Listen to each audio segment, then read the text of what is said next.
Good afternoon, everybody, and welcome back to Crit and Crit. I'm Scint. And I'm Axion. And we are continuing to go through Pokemon Christmas, which, Axion, is there actually any Christmas in this game beyond Hey Look Snow? Not really. It's mostly thematic and aesthetic more than, wrong person to talk to, more than, actual Christmas stuff. It's set in Christmas time more than being about Christmas. I feel cheated somehow. I mean, it's still a cute little... That was the worst possible time to say that. I feel cheated! Triumphant fanfare. Well, I have the TM for Ice Punch. I don't think I have anyone that can learn it. I did do a little bit of grinding since we last played, so you can see Nidorans are now up to level 10, and I have a new party member, who I will pop over here to have everybody have a look. And this is Marley. Zero out of 10, not enough chains. Yeah, I was going to give the name to a ghost type, but the ghost types in this game are kind of hard to come across, so I went with Weird Reindeer Thing instead. Alright, so, in addition to playing our inaptly named Pokemon Christmas, which does not actually have any Christmas in it, just Frostbite and Sadness, Hey, which, people on the were other giving hand, gifts. after you beat them up... No, I mean, the beginning of the game was literally, hey, go take this gift to Professor Elm. That's more of a fetch quest, honestly, but okay, fair. Anyway, we are continuing our discussion of A Christmas Carol. We talked a little bit about the plot last time, and we're going to start looking a little bit more into characters. Starting with Mr. Scrooge. Yep. So, Scrooge begins the story as a cranky old miser working in some kind of financial business. It never really gives us a lot of detail of exactly what his job is. Oh, actually it does. It's a moneylender. We find it out, basically. Okay. Well, remember, like, which we'll discuss this more when we talk about future, Scrooge wants to see proof that someone is someone has any emotion at this man's passing, and the only people they can find are someone who is very relieved that their creditor has died, so they have time to make up the payment and not lose their home. Right. I had somehow completely forgotten that. And it's not a big deal in a lot of the adaptations. A lot of the versions, if they mention what he's doing at all, only really do it in passing. They skip that scene about the dead creditor, and they focus on just the fact that Scrooge is greedy and miserly and focused on his work to the harm of his one employee. Yep, I don't know if it's necessarily a huge part of his character or that important to the story, but it is mentioned, so I just wanted to note that. Okay, yeah, Scrooge is a pretty successful moneylender, so obviously he's going to make most of his money from charging interest on those loans, because that is generally how banking practices work. But focusing more on his characterization and just really how he is before he undergoes the character development that is the entire purpose of the novel. So, I do like how Dickens basically compares him to bad weather and then compliments the bad weather. Oh, but he was a tight-fisted hand at the grindstone, Scrooge, a squeezing, wrenching, grasping, scraping, clutching, covetous old sinner, hard and sharp as flint from which no steel had ever struck out generous fire, secret and self-contained, and solitary as an oyster. The cold within him froze his old features, nipped his pointed nose, shriveled his cheek, stiffened his gait, made his eyes red, his thin lips blue, and spoke out shrewdly in his grating voice. A frosty rime was on his head and on his eyebrows and his wiry chin. He carried his own low temperature always about him. He iced his office in the dog days and didn't thaw it 1 degree at Christmas. External heat and cold had little influence on Scrooge. No warmth could warm, nor wintry weather chill him. No wind that blew was bitterer than he, no falling snow more intent upon its purpose, no pelting rain less open to entreaty. Foul weather didn't know where to have him. The heaviest rain and snow and hail and sleet could only boast of the advantage over him in one respect. They often came down handsomely, and Scrooge never did.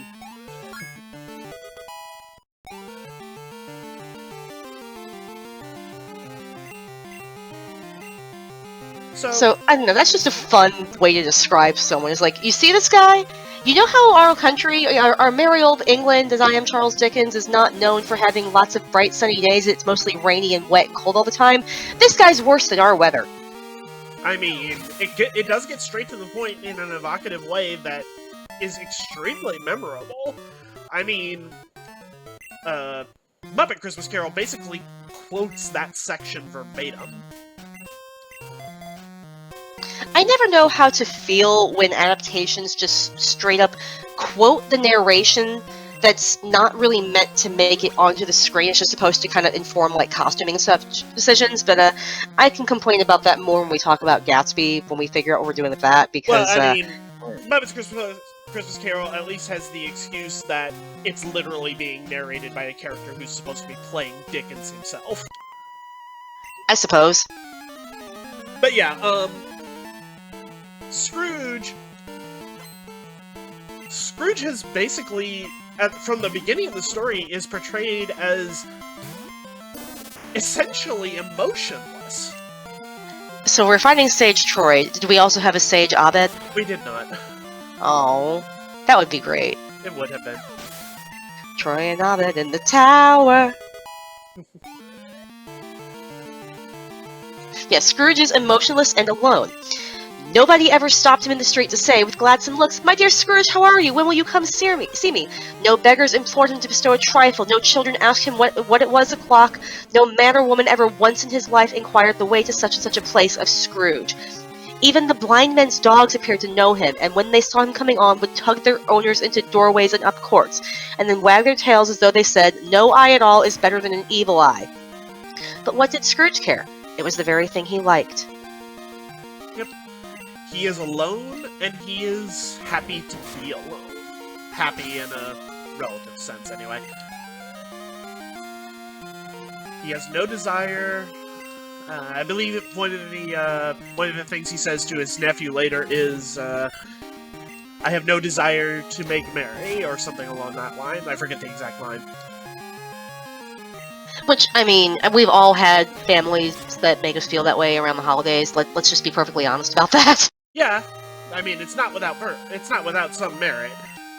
It's the issue is more that not only does Scrooge not want to, he seems to be personally insulted by the idea that other people want to, because it infringes on his ability to do his job. Particularly in the case of his sole employee. Yep, Bob Cratchit. Not to be confused with Bob Marley, as mentioned last time. Oh dear, that's gonna be a thing, isn't it? That's gonna be a thing. So, Scrooge runs this money lending business. He has a single employee in the book. Some adaptations add to the workers in his employment, in small ways or another, but in the book he is basically working in a tiny office with one small side closet for Bob Cratchit to work in, and a small foyer from which someone would enter. And we can get actually a fair bit of characterization about Scrooge as an employer just from observing Cratchit. Well, because we can tell right off the bat that Cratchit is poor. Like, the novel keeps calling attention to his white comforter, which I had to look up because obviously today comforter is like a quilt or a duvet. Back then, it's basically like a housecoat, a robe. Okay. Because it specifically calls attention to the fact that Cratchit had no greatcoat and pulled his white comforter close around himself. In that very small room you mentioned for Cratchit, he has... Scrooge had a very small fire, but the clerk's fire was so very much smaller that it looked like one coal. but he couldn't replenish it, for Scrooge kept the coal box in his own room, and so surely as the clerk came in with the shovel, the master predicted it would be necessary for them to part. Wherefore the clerk put on his white comforter and tried to warm himself with a candle, in which effort, not being a man of strong imagination, he failed. So, Scrooge is so penny-pinching as far as being an employer goes that he is willing to let his single employee get sick from the cold, because it's mentioned to be a very biting day, which, again, Scrooge doesn't feel because he is internally chilled forever because poetic drama. And, well, hey, can I have one lump of coal to put in the fire so I don't freeze? No. And this does kind of come back to something that we mentioned in a prior episode, that Scrooge seems to hoard money for the sake of hoarding money, because to spend money is to lose money. He is so focused on the idea of building wealth that he has no interest in what he would actually do with said wealth, because gathering the wealth is now the point. I mean, it's obvious. You stack it up, and then you harass random hobbits who come in with an enchanted ring.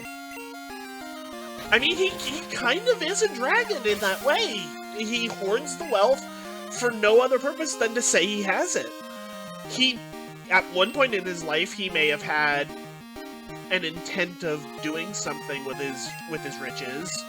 He clearly, we'll get to this in more detail later, but when he had his interaction with Belle, and she eventually broke up with him, it was pretty clear that he was trying to build his value for the purpose of, at least to some degree, establishing their well-being as a couple, and his own well-being as a budding gentleman.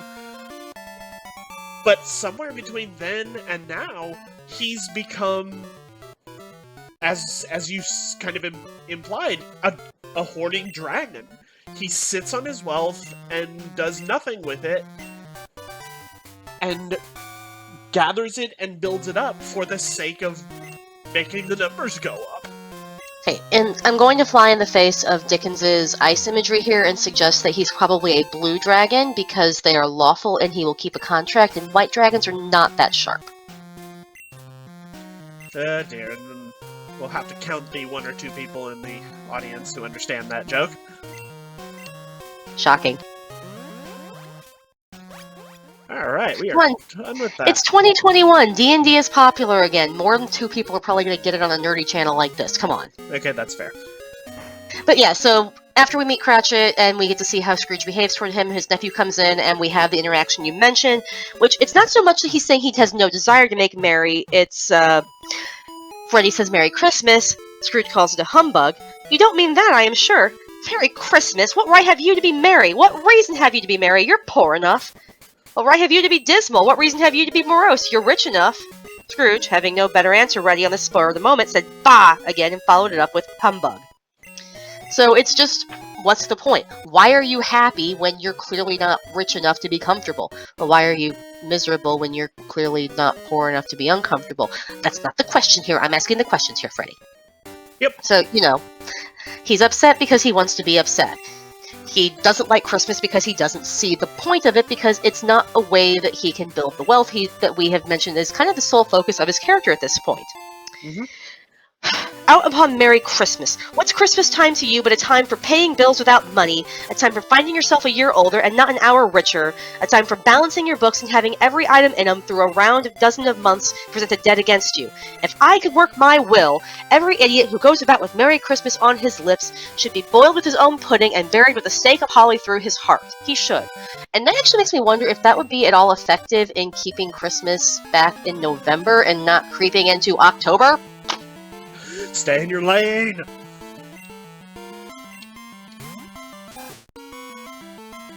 Anyway. So,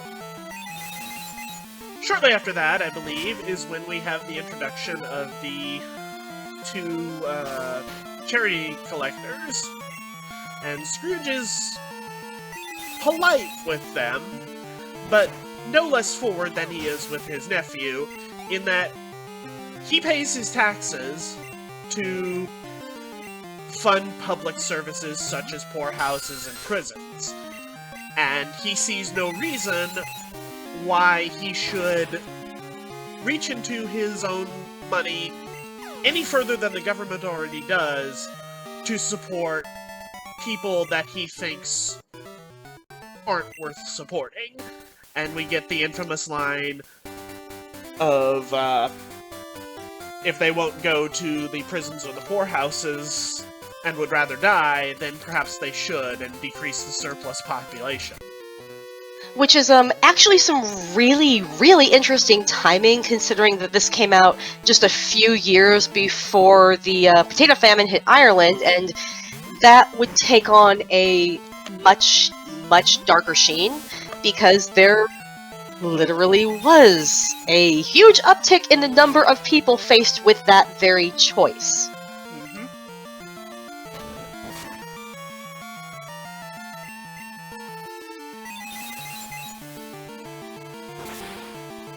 And that also makes me wonder, like, because you see a lot of commentary nowadays of to the effect of, we need another plague, which did not age well, and we have too many people, and the surplus just needs to go, and da-da-da-da-da.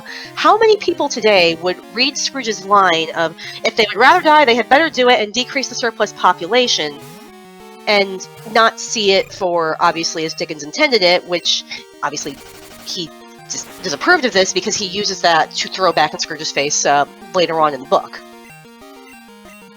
Yep. I mean, you hear people saying similar things to that just left and right nowadays. You just don't hear it in that particular phrasing, because that phrasing is so strongly associated with this cultural touchstone that everyone knows is a bad thing. Though I honestly wonder, because I don't know, like, I don't remember that line in the Disney version that I've seen, though that's been many years since I've seen it, so I don't know if Scrooge's views are expressed quite so bluntly in many adaptations, because the audience is meant to obviously want to root for Scrooge to see the error of his ways, and the more callously these views are stated, the harder that initial sympathy will be. Yep. So it would not surprise me if a lot of people nowadays did not know about that line coming from this, because maybe the adaptation they saw didn't include it. And obviously, I have not seen every single adaptation of A Christmas Carol. Ain't nobody got time for that, and there's only so much Christmas one person can take in a December. Yep. Which is completely understandable. Which is why we also complain about the same movie getting played 6 or 7 times a day for the entire month. If you want to call out A Christmas Story, you can just call out A Christmas Story. I called it out in a prior episode. I'm not repeating myself any more than I have to. Okay. But yes, I was complaining about A Christmas Story. Since that was somehow not obvious. But yes, so we have a Christmas Caroler come up shortly after the people asking for nice charitable contributions leave, and we get this nice little exchange of the owner of one scant young nose, gnawed and mumbled by the hungry cold as bones are gnawed by dogs, stooped down at Scrooge's keyhole to regale him with a Christmas carol. But at the first sound of it, God bless you, merry gentlemen, may nothing you dismay, Scrooge seized the ruler with such energy of action that the singer fled in terror. Which is about the first bit of real emotion we see out of Scrooge. He's been very stern and very harsh. Leave me alone, off my lawn. Yeah, but he's not been aggressive other than maybe some of the way he's talked to Fred. But he was completely polite with the two charity guys. I know there's a proper term for that, but I'm brain blank. Solicitors, yes, that would be the word I was looking for.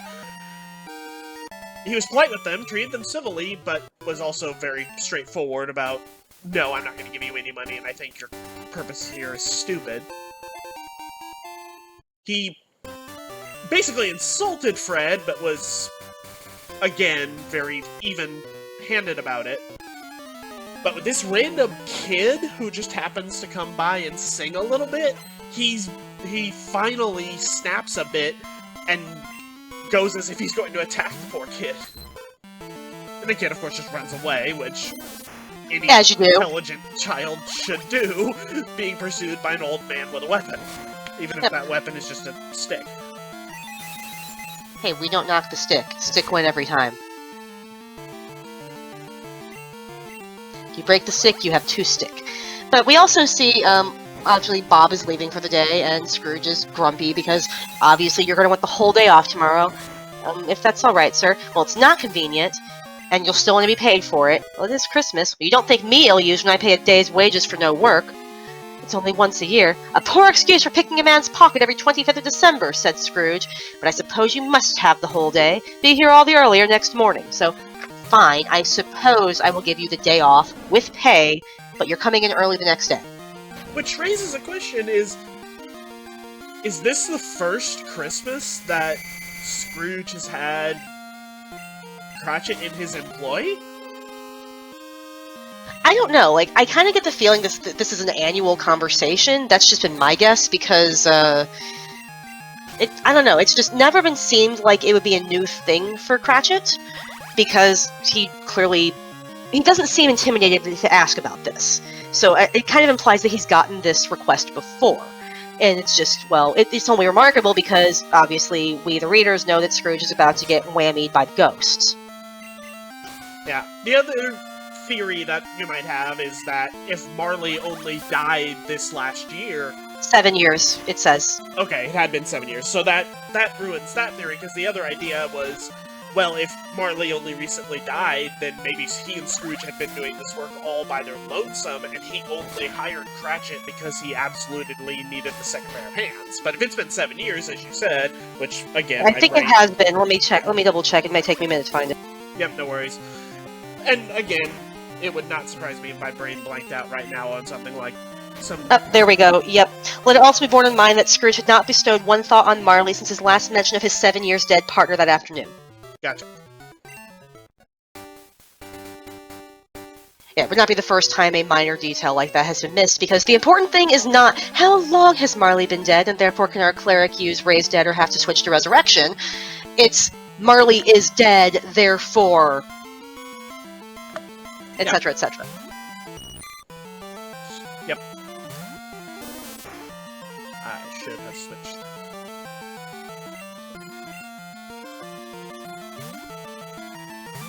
So I believe that wraps up everything that happened to Scrooge in that opening scenario. Well, not quite. I do actually want to talk about, like, how his day went, just because, like, I like the way Dickens worded it. Scrooge took his melancholy dinner in his usual melancholy tavern, and having read all the newspapers and beguiled the rest of the evening with his banker's book, went home to bed. It's not a different day for him. Even though the rest of the world all around him is making a thing about Christmas being a thing, it doesn't feel at all different for Scrooge, because, well, Christmas only matters if you make it matter.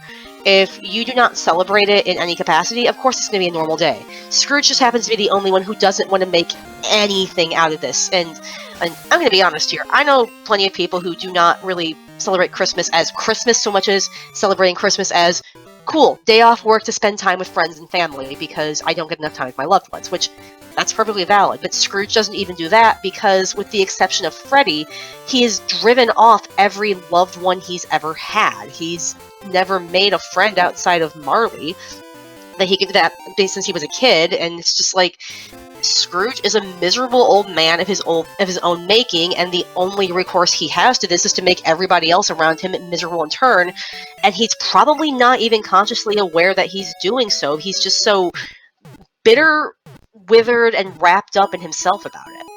Yep. And that's pretty much where we lead off into the introduction of the first spirit. And his, well... second spirit. Unless we want to talk about Marley, so it's up to you which order we're going in. I mean, no reason not to talk about Marley, it is what comes next. So we will continue with that next time. Alright, I have been Scint. And I have been Axion, and this is Crit and Crit. Bye!